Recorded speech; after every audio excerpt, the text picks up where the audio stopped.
আজ মঙ্গল সংক্রান্তি, তাই মঙ্গল সংক্রান্তির ব্রত কথা বলবো এবং মঙ্গল সংক্রান্তির কী নিয়ম কী জন্য করা হয়। মঙ্গল সংক্রান্তি হচ্ছে যে মাসের আমাদের বাংলা মাসের সংক্রান্তি, অর্থাৎ শেষ দিন মঙ্গলবার পড়ে, সেটাই মঙ্গল সংক্রান্তি। তবে মঙ্গল সংক্রান্তি করা বা মঙ্গল সংক্রান্তি প্রথম তোলার নিয়ম হচ্ছে যে মাসের মঙ্গলবার 30 দিনে হয়, অর্থাৎ সমান বাস বা 28 দিনেও হতে পারে, বেশিরভাগ ক্ষেত্রে 30 দিনেই হয়। সেই মঙ্গল সংক্রান্তিতে সুপুরি বাঁধতে হয়, অর্থাৎ একটা সুপুরি খোসা ছাড়ানো গোটা সুপারি, তাতে আলতা পাতা, যেটা দশকর্মার দোকানে পাওয়া যায়, সে আলতা পাতা 8টা দুর্ব দিয়ে ভালো করে তার সাথে লাল সুতো দিয়ে বাঁধতে হয়। যেটা অবিবাহিত এবং সধবা অর্থাৎ বিবাহিত মেয়েদের ক্ষেত্রে লাল সুতো দিতে হয়, আর যিনি বিধবা অর্থাৎ যার স্বামী মারা গেছেন তার ক্ষেত্রে সাদা সুতো দিয়ে বাঁধতে হয়। এই হচ্ছে সুপুরি বাঁধা মঙ্গল সংক্রান্তির ব্রত। এবং এই মঙ্গলবারে মেয়েরা মা মঙ্গলচণ্ডীর পুজো দিয়ে সুপুরি ধুয়ে জল খেতে হয় এবং ফল খেতে হয়, আর চিড়ে মুরগি দই ইত্যাদি খেয়ে সেদিন ফলাহার করতে হয়। এই দিন ভাত খেতে নেই, ময়দা অর্থাৎ পরোটা লুচি এসব খাওয়া যেতে পারে, ফল খাওয়া যেতে পারে। এবং মঙ্গলবার যেদিন প্রথম তোলা হয় সেটা কিন্তু শুক্লপক্ষের মঙ্গলবারই থাকে। বাকি পরে মঙ্গলবার ওই সুপুরি বাঁধা একবার থাকলে সেটা জল খেয়ে ধুয়ে অর্থাৎ চরণামৃত খেয়ে উপবাস করা যায়। গৃহস্থ ঘরের মেয়েরা বউয়েরা গৃহিণীরা না জানিয়া অনেক সময় অনেক অনাচার করিয়া থাকে, বিশেষত অশুচি অবস্থায় নারী খুব সাবধান না হইলে অনেক সময় অনেক পাপ তাদের স্পর্শ করে। মঙ্গল সংক্রান্তির ব্রত গ্রহণ করিলে এই সকল পাপ হইতে মুক্ত হওয়া যায়। ব্রত কথা বলবো এবার। যে মাসের সংক্রান্তি মঙ্গলবারে পড়ে সেই মাসকে সমান মাস বলে। সমান মাসে শুক্লপক্ষের মঙ্গলবারে অনেকেই মঙ্গল সংক্রান্তির ব্রত পালন করে থাকে। এক দেশে এক গৃহস্থের বউ-ঝি ঘর ভর্তি। মেয়েরা বউয়েরা একদিন সমান মাসে মঙ্গলবারে তাদের মা শাশুড়িকে বসলেন যে তারা মঙ্গল সংক্রান্তির ব্রত করবে। কৃপণ শাশুড়ি অযথা কিছু খরচের ভয়ে রাজি হলো না। মেয়েরা বউয়েরা মনে কষ্ট করলো বটে, কিন্তু মুখ ফুটে কিছু বলতে পারল না।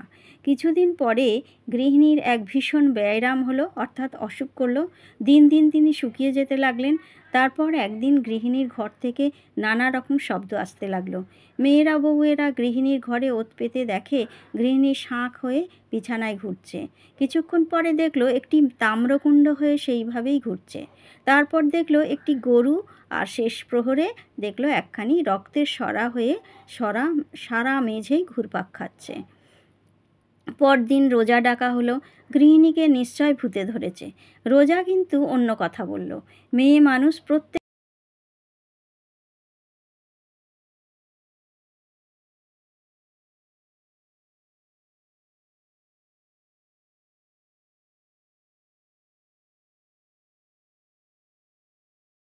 প্রত্যেক মাসে অশুচি অবস্থায় যদি অসাবধানে ব্রাহ্মণকে ছুঁয়ে ফেলে তাহলে সে রক্তের সরা হয়, শাঁখ ছুঁলে শাঁখ হয়, তামা ছুঁলে তাম্রকুণ্ড হয়, আর গরু ছুঁলে গরু হয়।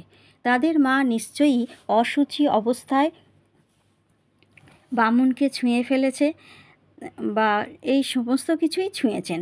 এখন সমান মাসে শুক্লপক্ষের সংক্রান্তি দিনের মঙ্গলবারে মঙ্গল সংক্রান্তির ব্রত গ্রহণ করলে এই রোগে উনি ভুগতেন না।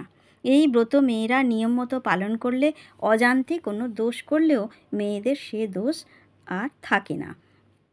তখন গৃহিণীকে মঙ্গল সংক্রান্তির ব্রত নেওয়ার জন্য তার ছেলেরা ব্যস্ত হয়ে উঠল, কিন্তু বুড়িকে প্রথমে আরোগ্য করতে হবে, তাকে মঙ্গল সংক্রান্তির ফল দেবে কে?